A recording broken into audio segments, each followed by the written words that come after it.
by my hand. You will rise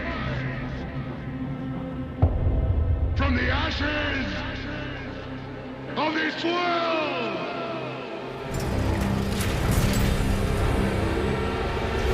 We are not things. We are not things. Where is she taking them?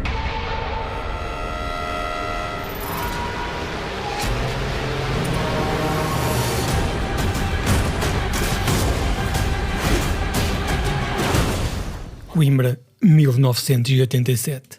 Tudo se resume sempre ao início, à gênese das coisas. Há um senhor a quem chamávamos Senhor, do seu verdadeiro nome, Diniz, que teve a visão de criar um videoclube, realizar as mais selvagens fantasias, poder aceder livremente à pornografia, levar o cinema para dentro das portas da nossa casa. Nesse tempo de peregrinação semanal, no videoclube, conhecemos Max o louco, numa trilogia de luxo que nós idolatrávamos, o segundo tomo, como se de uma referência religiosa se tratasse. Lord Among Us era o nosso Satanás, Mad Max era o nosso Jesus Redentor. Os santos e os mártires pareciam a fúria dos demónios nas areias das suas infernais bestas motorizadas. E o discurso "There has been too much violence, too much pain, just walk away" rodava 3 ou 4 vezes ao fim de semana numa cópia que nós fazíamos de vídeo para vídeo, juntando esforços com um vizinho com o objetivo de partilhar esta joia pela nossa comunidade. Era uma operação tão complexa como ativar ogivas nucleares com os dois responsáveis pelo equipamento a rodar a chave em simultâneo, um a carregar no play e outro a carregar no rec. As nossas bicicletas tinham espigões laterais e os nossos corpos ostentavam as mazelas das acrobacias falhadas. A nossa religião era Max, o louco, e os colonos italianos de baixo orçamento eram a nossa perdição. Todos consumidos, todos copiados, todos partilhados. Como representantes da religião de Max, a decepar, a mutilar, a incinerar, a decapitar por esses wastelands fora. Just walk away. Era a voz que ainda ouço à meia da noite, ensopada em suores, nos mais nefastos pesadelos. Como sentia falta no cinema de Max de Miller nestes anos que se passaram. A nossa relação não acabou da melhor maneira. O último Mad Max, com a Tina Turner, foi um embuste, foi uma colagem de interesses que não resultou como pretendido, ou pelo menos não resultou como eu o pretendia. Não é um filme desprezível, mas também não chega aos calcanhares do Road Warrior. Fast forward, a vida não é uma farra infindável que havíamos visionado na juventude. Por sorte ainda não chegou o apocalipse e as nossas cidades ainda não são aquela desolada paisagem de areia e fumo e esqueletos a perder de vista. Os lords e o Mangas das nossas vidas têm outras formas menos agressivas, mas igualmente nefastas para o saudável desenvolvimento dos nossos cotidianos. O homem, a quem nós chamávamos Max, irá voltar. Foi isso que nos disseram em 2013 e 2014 e nós durante estes anos todos até à estreia dizíamos: ó céus, como gerir este misto de excitação e receio. É verdade que é um remake, é um reboot, é um remerda dos anos 80 e até agora todos têm fracassado horrivelmente. Mas por Deus, é o George Miller a desenvolver o projeto, a mesma pessoa que nos mostrou a perfeição há 30 anos atrás. Boa, vai resultar, mas espera aí, este é o mesmo homem que também realizou Babe, o porco falante, ou os pinguins dançantes. Eram estes os pensamentos que diariamente me toldavam o juízo. Finalmente chegou um teaser, chegou um trailer, chegou outro trailer e a notícia que era R-rated nos Estados Unidos e o making-of a comprovar o rigor e a seriedade desta produção. Impossível aguentar. Andávamos todos com as calças apertadíssimas, com a energia que dali saía. Primeiras críticas, absoluto consenso em torno da genialidade. Poderá isto ser verdade? Um blockbuster da Warner ser tão unânime na crítica? Ninguém tem nada a apontar de negativo. Mas que feitiçaria é esta? Noite da estreia. Lá me desloquei à sala de cinema e a desolação que eu o encontrei foi um choque.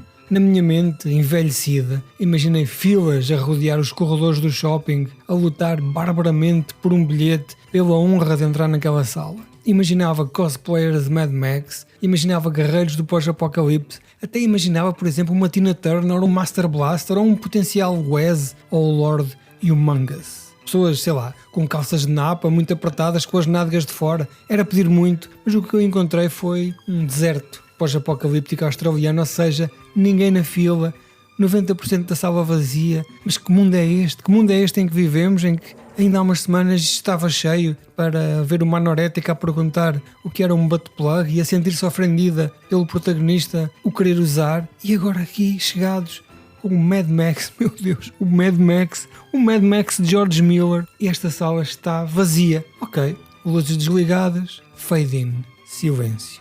In this wasteland, I am the one who runs from both the living and the dead.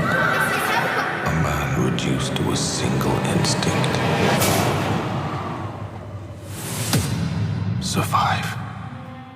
Aquela primeira imagem e de repente Max e o seu Interceptor. Oh meu Deus! Oh meu Deus! Gritei eu 2 vezes como uma menina de 12 anos. E então começa um imparável espetáculo cinematográfico que haveria de durar 2 das mais belas horas que eu já passei numa sala de cinema. Por opção de Miller, o futuro pós-apocalíptico é colorido para contrastar com a visão descolorada deste género, aquela que seria uma espécie de Mad Max 1,5, ali entalado entre a morte da família de Max e as tropelias de Road Warrior. É afinal um remake, sem ser aborrecido, sem ter o oblongo Origins. Max entra em cena, faz o seu trabalho, que é facilitar a resolução de um problema que originalmente começa por ser conveniente para a sua existência e por fim já o faz por apego à causa. Max não pede nada em troca, nem os favores sexuais que a transmutada Charlize Theron insinua. Não me choca ver Tom Hardy a ser Max, o louco. Julguei abominar um conceito que é Mad Max, que não é interpretado por Mel Gibson, mas encontro-me neste momento positivamente encantado com esta escolha. Tom Hardy é um grande herói, é um grande ator. Eu sou o time Tom Hardy, seja onde for.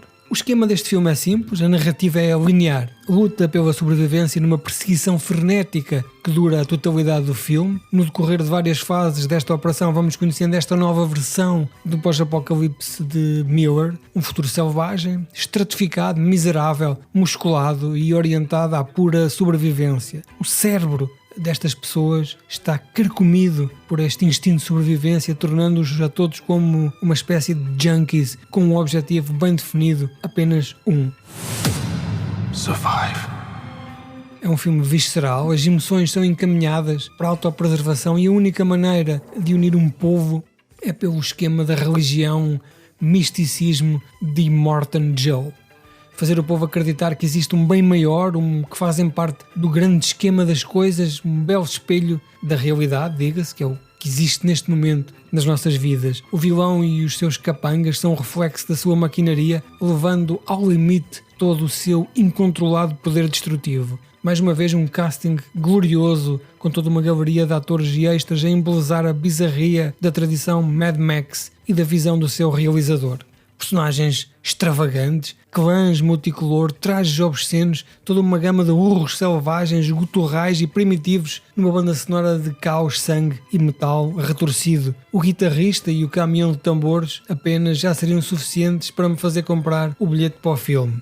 Poder-se-á pensar que um filme em constante velocidade máxima não tem espaço para se expandir no detalhe ou na narrativa, mas Miller sabe fazê-lo como ninguém. Afinal, foi ele o inventor deste conceito e aqui só aproveitou para o otimizar. Foram 30 anos a refinar um filme, a rejeitar ideias más, mandar folhas amarrotadas para o lixo, polir conceitos, dar vida a personagens, a desenhar veículos e criaturas horrendas. Tempo houve para delinear esta estratégia, afinal foram 30 anos. A sociedade em que se vive é disso exemplo, ou as regiões pantanosas, os lagos de sal. Todo o visual do filme fala por si, explica-se a si próprio como se tivesse uma voz própria. A sujidade, a poeira, as areias, o sangue, o óleo, ao contrário da limpeza reluzente e do branco brilhante do habitual blockbuster de verão. Charlize Theron é a copiloto desta aventura e muito se tem escrito sobre as tendências feministas e a agenda escondida deste tipo de argumento. Não posso discordar mais, porque quem conhece o cinema da ação sabe que uma mulher forte a liderar e a esfolar com veemência não é propriamente uma novidade.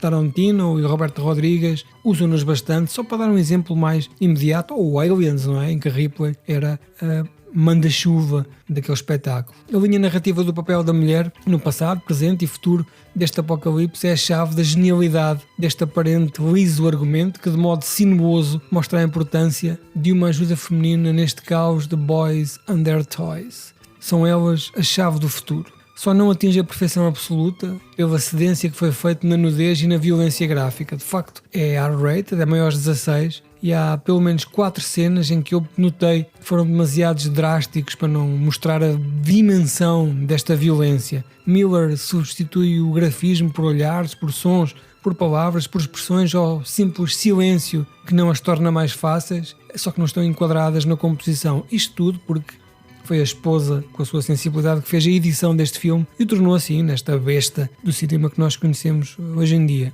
Que este exemplo se propaga a Hollywood, que até passaram quase 10 anos e nós ainda não o vimos, mas seria essa a minha expectativa na altura que vi o filme. Hoje em dia já estou mais resfriado. Expectativas contabilísticas e visão cinematográfica podem ser perfeitamente compatibilizadas, como nos mostrou Miller neste clássico do cinema do século XXI.